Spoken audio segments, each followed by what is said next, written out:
En fait, ce qui est assez paradoxal, c'est que j'ai toujours voulu être un coureur rapide et c'est au final ça qui m'a amené à être un coureur lent. Dès le début, j'ai voulu sauter des étapes, j'ai commencé à entretenir une relation un peu malsaine avec la course à pied, là où la douleur en fait faisait partie du process. Sauf que mon corps rapidement, il m'a fait comprendre que si jamais je voulais pas écouter les signaux, il allait me forcer à entendre. Et un jour, il y a un pote qui m'a dit "Mais mec, t'as envie de courir vite, mais le truc c'est que t'as jamais réellement appris à courir." Du coup, j'ai commencé à courir lentement et je me suis dit, si jamais je peux pas être rapide, eh ben, je vais courir longtemps. Et c'est ça un peu qui a ouvert un nouveau monde. C'est vrai qu'avec Mehdi, j'ai l'habitude, je le connais depuis un peu plus de 5 ans maintenant, il a toujours aimé le sport, il a toujours aimé les challenges et il a toujours fait énormément de sport par jour. Bon, c'est vrai qu'en ce moment, c'est un peu plus que d'habitude, mais je sais que c'est important parce que quand tu mets un objectif aussi gros que celui-ci, il faut s'entraîner. Et donc, en fait, on essaie d'allier, de par nos emplois du temps, hyper similaires, flexibles et libres, de courir en même temps que lui quand il fait ses sorties de 4-5 heures. Moi, quand j'ai un long run de 1 heure et demie environ, je l'accompagne et comme ça, on passe du temps ensemble.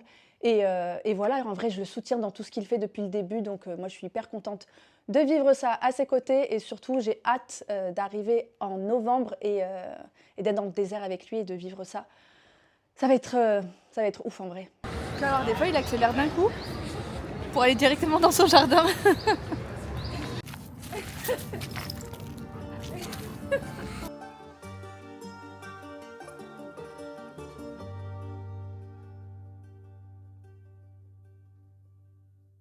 Je trouve qu'on néglige encore beaucoup trop le rôle du renforcement dans le traitement de la blessure ou même dans la prévention des blessures.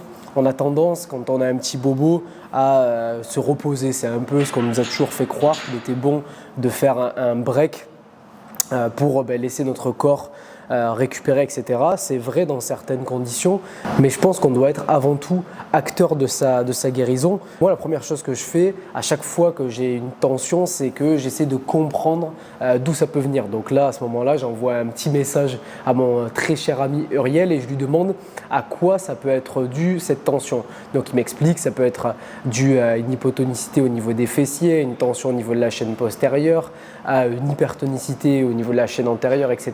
Et une fois qu'il m'a expliqué tout ça, j'essaie de comprendre quels sont les leviers que je vais pouvoir actionner pour aller mieux. Est-ce qu'il va falloir que je renforce justement ma chaîne postérieure? Est-ce qu'il faut que je renforce mes fléchisseurs de hanches?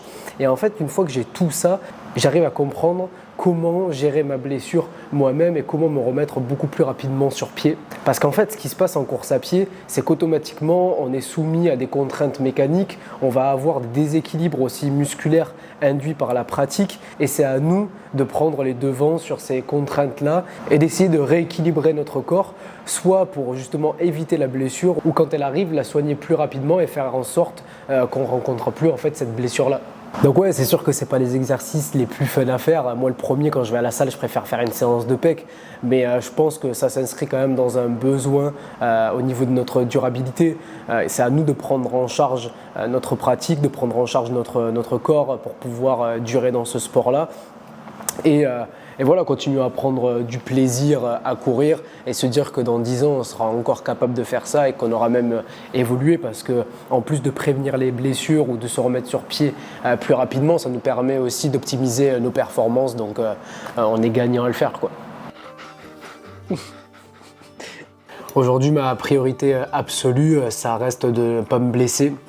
Du coup, toutes les décisions que je prends, elles sont guidées par cette règle-là. Cet objectif, il a pris tellement de place dans ma vie que si jamais je me blesse à cause d'une erreur de priorité ou de gestion, je m'en voudrais terriblement. Je pense à ça matin, midi et soir et c'est ce qui aujourd'hui guide ma vie, quoi. Et c'est un peu ça, quand on a un seul gros objectif dans son année, on lui accorde énormément de valeur et un peu tout tourne autour de ça, quoi.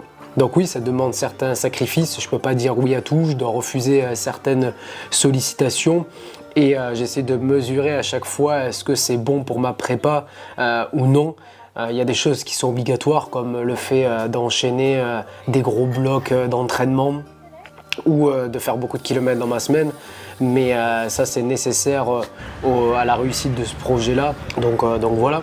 Mais je pense que c'est des sacrifices nécessaires et je les fais avec plaisir en réalité parce que c'est très important pour moi de pouvoir arriver à Atacama dans les meilleures conditions.